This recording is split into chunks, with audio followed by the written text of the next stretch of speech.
Hi and welcome back to MET Academy. Today I'll be teaching you how to make our title in Premiere Pro.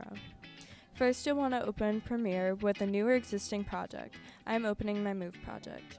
Once in Premiere, you'll want to go to the File tab, then New, then Legacy Title.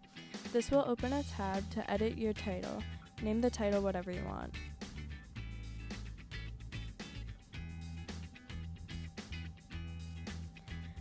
When you're in this tab, you can start editing by deleting all the previous presets. Then you hit the T option to type. After that, you can edit the font size, positioning, color of the fonts, shadows, backgrounds, and more.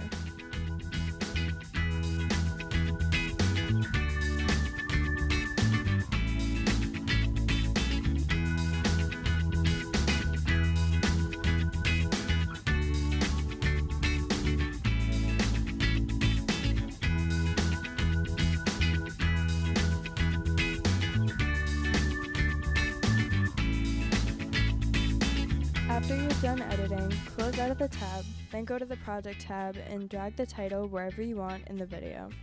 You can extend the length of your title and add a transition. Play it back to make sure everything is the way you would like it, and you're done. Congrats, you've successfully made a title in Premiere.